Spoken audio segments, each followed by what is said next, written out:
Olá, aluno! Olá, aluna Unifacear, tudo bem? Sejam bem-vindos e bem-vindas ao tópico 5 da nossa disciplina de comportamento do consumidor. Nessa aula, nós vamos falar sobre o processo de decisão de compra do consumidor.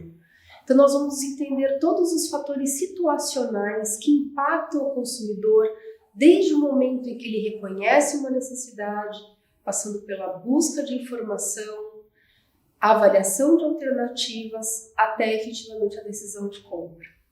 Espero que vocês gostem da nossa aula. Até mais!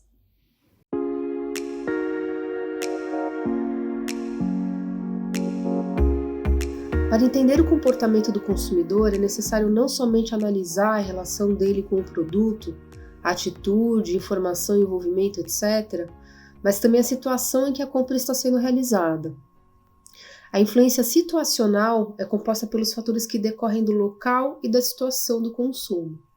Então, nós vamos nessa aula estudar todos os aspectos que afetam o consumidor no ambiente situacional ao longo do processo de decisão de compra, desde o reconhecimento do problema, busca por informação, passando pela avaliação das alternativas, a decisão de compra e o comportamento pós-compra. A situação em que o consumidor recebe a informação ou estímulo de marketing afeta a forma com que ele assimilará essa mensagem. Está de bom humor ou está de mau humor, sozinho ou acompanhado, relaxado ou com pressa, afeta a forma com que o indivíduo recebe a comunicação de marketing, ou seja, essa é a situação da informação. Para que os consumidores estejam mais receptivos à mensagem, o profissional de marketing deve evitar aquelas propagandas que são empurradas para o consumidor, sobretudo naquelas situações em que a atenção dele está voltada para outro lado, para outro assunto. Para evitar que os consumidores se irritem com a comunicação da empresa, os profissionais de marketing precisam privilegiar estratégias mais inteligentes, estratégias de marketing orgânico. Dentre aquelas, a gente pode incluir o inbound marketing. O inbound é uma estratégia no qual os clientes manifestam o interesse pelos produtos e serviços da empresa de forma voluntária. Ou seja, a empresa cria um conteúdo, cria uma informação que é relevante para esse cliente, o cliente acessa essa informação e ele, de forma voluntária, é trazido para dentro do universo da empresa. Além da situação da comunicação, os profissionais de marketing têm que entender de que modo as situações de compra influenciam os consumidores. Quando a gente vai no mercado cansado e com pressa, a gente tende a comprar menos. Os varejistas precisam entender que é necessário valorizar o tempo que os consumidores passam dentro das suas lojas. A gente deve criar um ambiente prazeroso e envolvente. O consumidor tende a reservar um tempo maior às compras que ele pretende realizar em um ambiente que ele já gosta. Além disso, as pesquisas já comprovaram que quanto mais tempo o consumidor passa dentro da loja, mais ele tende a comprar. Os profissionais de marketing precisam entender as situações de uso também,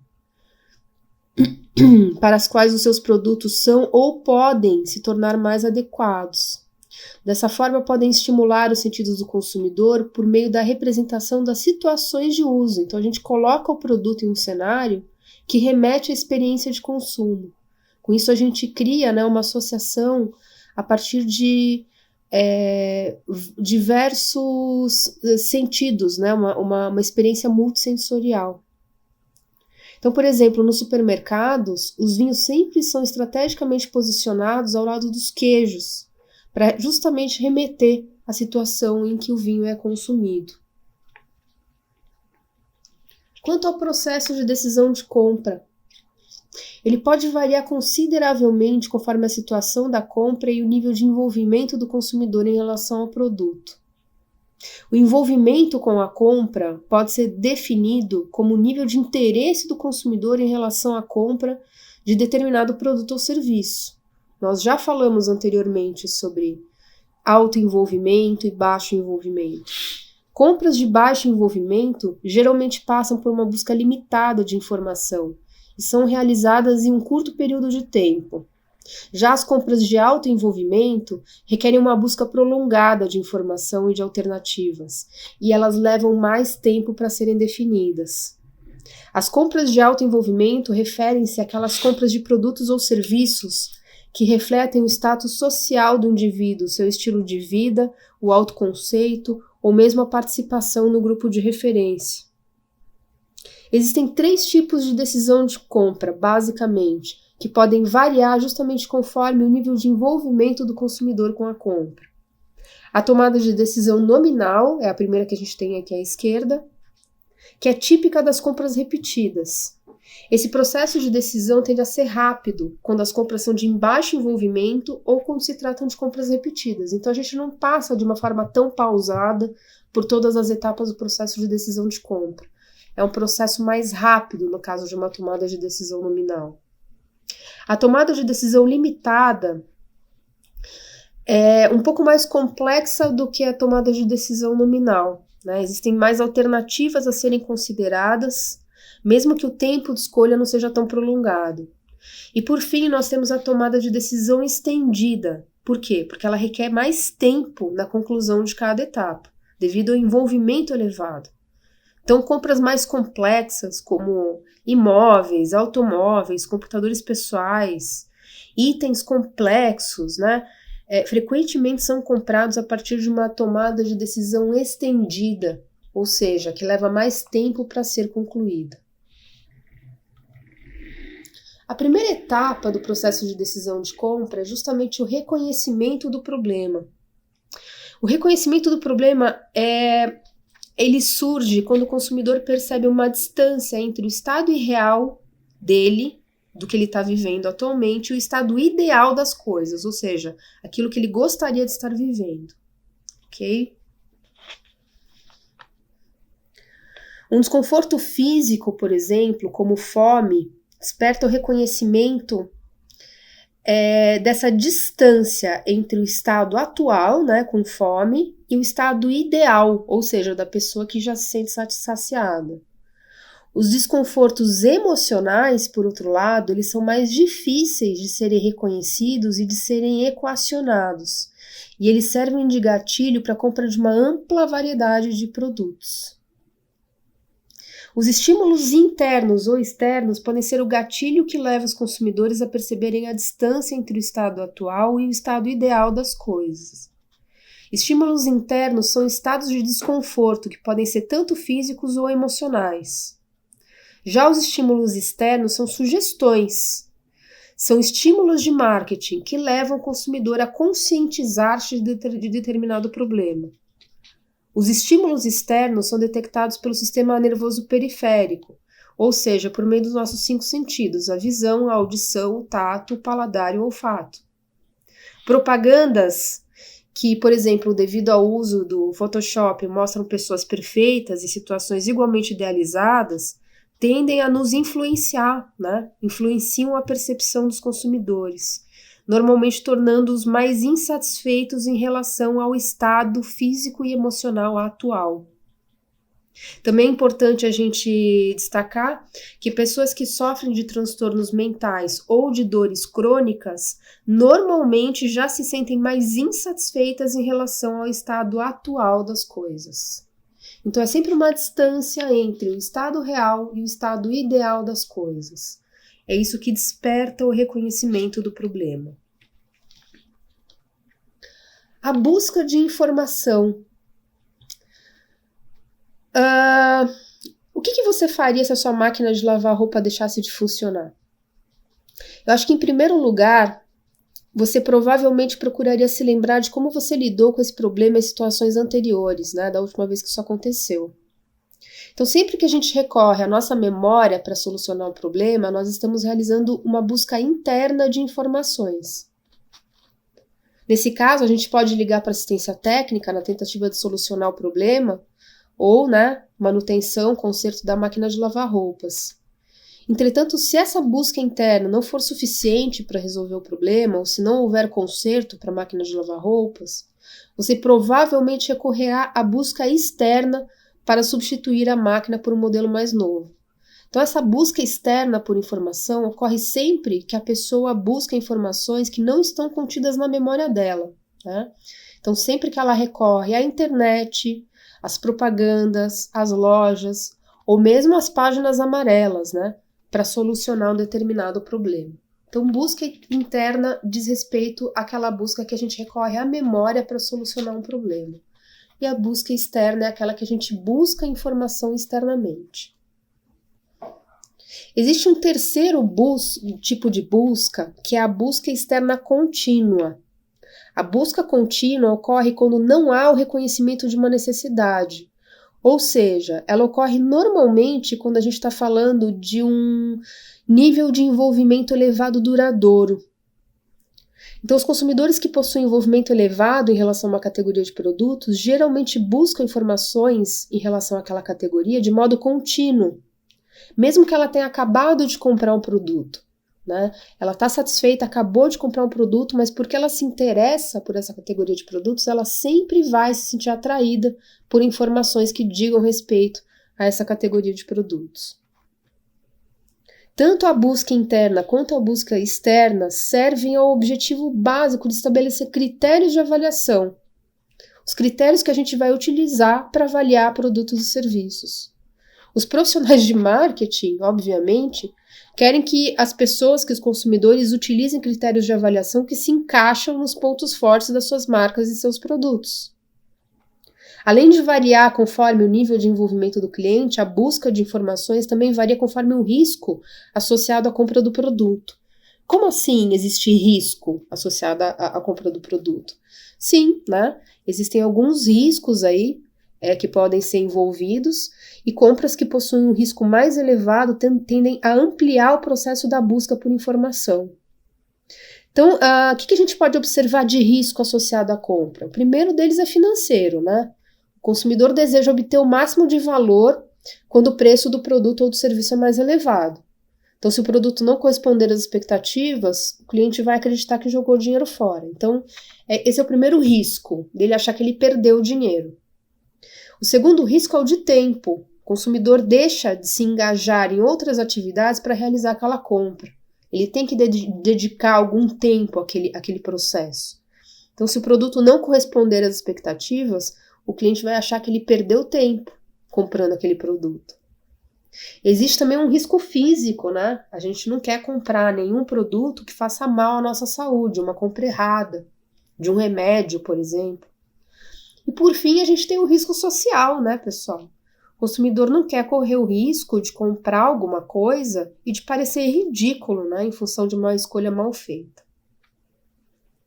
A busca de informação pode variar conforme as características demográficas do consumidor também, interessante a gente notar. Os consumidores que possuem mais recursos recorrem mais frequentemente à busca externa de informações. Eles não querem saber como eles resolveram esse problema da última vez, né? Eles já recorrem à busca externa na medida em que eles têm mais recursos. E as pessoas mais velhas, por outro lado, tendem a recorrer mais à busca interna, a busca que é feita na memória realmente para solucionar problemas, né? Isso pode ser explicado em parte pelo aprendizado acumulado, né? Pela familiaridade com o produto.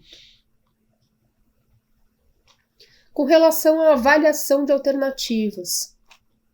Então, passado o processo de busca de informação, é chegada a hora de avaliar as alternativas. A tomada de decisão limitada envolve a avaliação de poucas marcas e de acordo com um número mais reduzido de critérios, né? Então, a gente usa poucos critérios. Preço, por exemplo, a disponibilidade do produto, tá? Então, de acordo com a teoria da escolha racional, as decisões de consumo seguem um caminho lógico, com preferências, né, estáveis e bem definidas, né? Então, a partir dessa teoria da escolha racional, as pessoas sempre serão orientadas a procurar o melhor custo-benefício. No entanto, esse modelo, pessoal, de compra racional se aplica muito mais aos compradores empresariais, ou seja, né, aqueles que compram insumos para suas empresas. Porque eles são treinados a identificar o melhor custo-benefício e eles se baseiam somente nas características funcionais do produto. Mas não é isso que ocorre na maioria das vezes quando a gente está falando do consumidor final. Existem escolhas que são baseadas em aspectos emocionais ou mesmo nas atitudes do consumidor em relação ao produto ou à marca.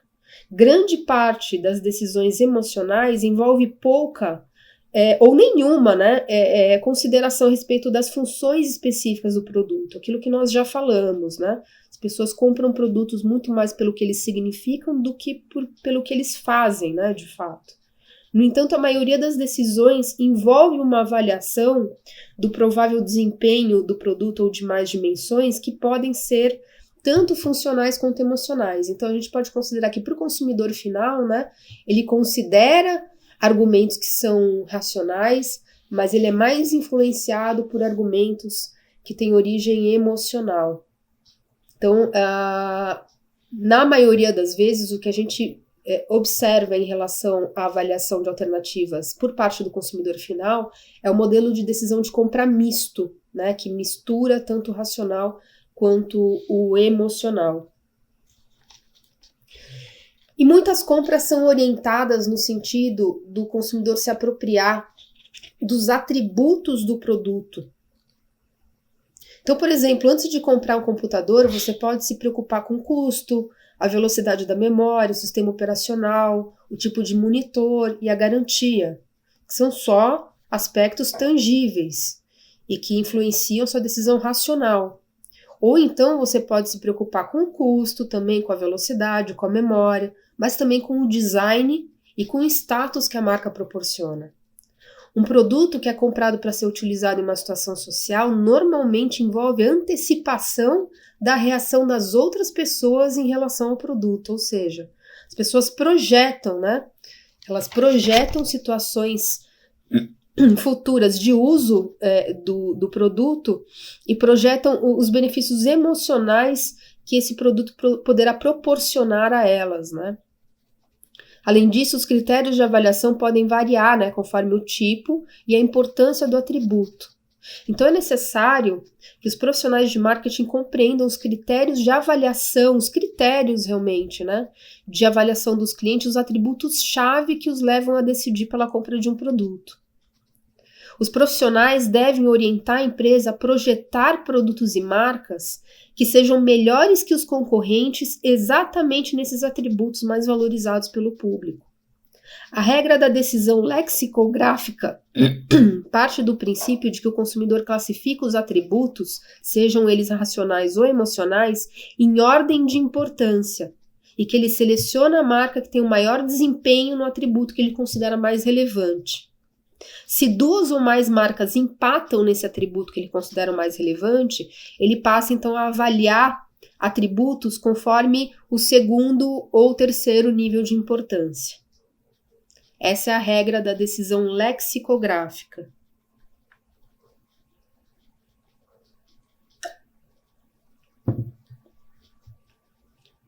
Com relação à escolha de compra, né? Então, finalmente, o consumidor, né, ele passou pelo processo de reconhecimento do problema, ele passou pela busca de informação, ele avaliou alternativas e agora então é a hora dele decidir a compra.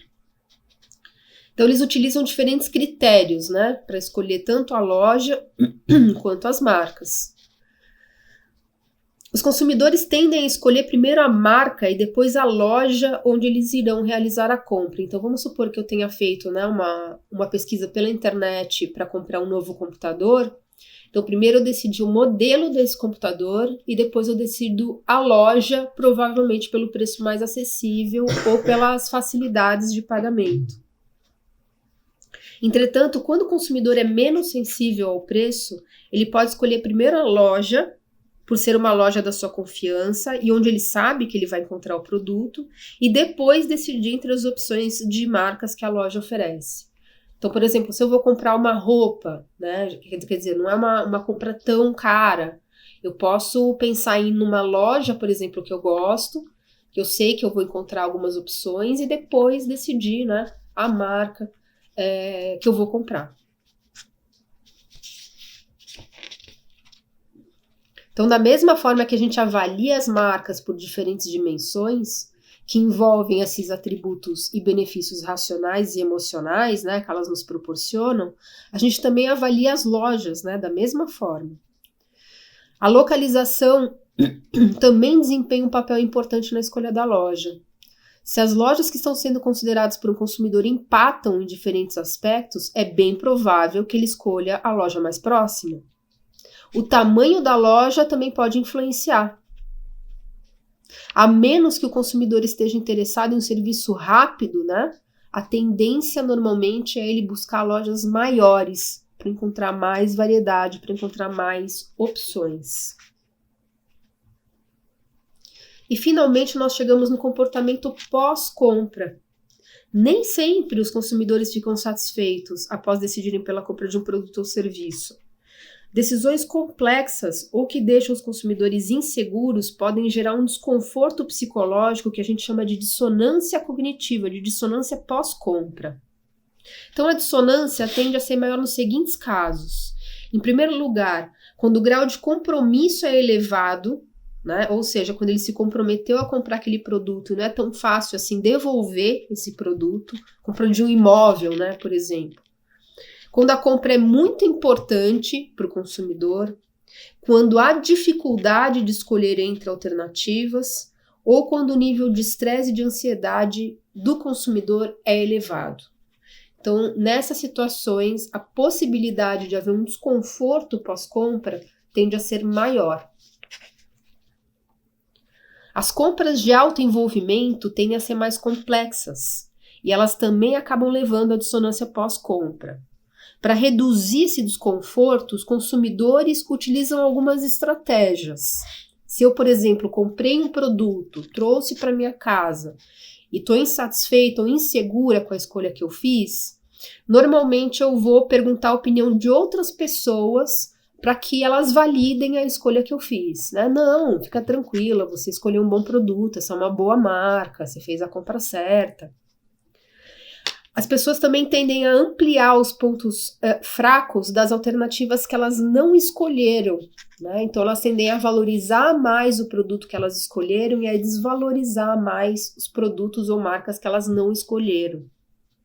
Ou então, como um todo, a gente diminui a importância daquela decisão de compra. Ah, tudo bem, vai, fiz uma compra que não é tão legal assim, mas e daí, né? Não tem uma consequência muito grande, né? Em relação a isso.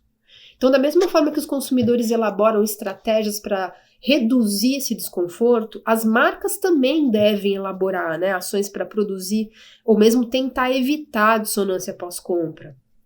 Então, por exemplo, muitas delas, especialmente marcas premium, marcas luxo, né, de elevada qualidade, elas elaboram materiais impressos ou digitais que reforçam a sensatez do consumidor em escolher aquele produto ou serviço. Então, sempre que a gente abre, né, a embalagem de um produto mais caro, a gente recebe ali vários manuais, né, e panfletos que reforçam a decisão que a gente tomou. Às vezes elas entram em contato com o consumidor para verificar a satisfação dele e reforçar os motivos que o fizeram escolher o produto. Essa é uma outra estratégia.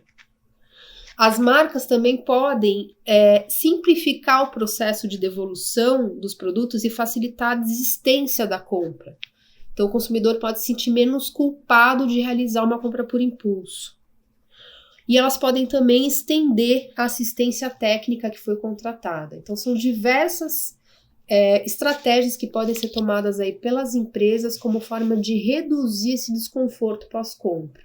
Nós queremos, é claro, né, que o consumidor fique satisfeito com o produto, com o serviço e que a experiência como um todo tenha sido uma experiência positiva e prazerosa. Chegamos ao final de mais uma aula. Não esqueçam de acessar o AVA, consultar o texto do tópico que acabamos de ver e de acessar os exercícios também desse tópico. Bons estudos e até a próxima!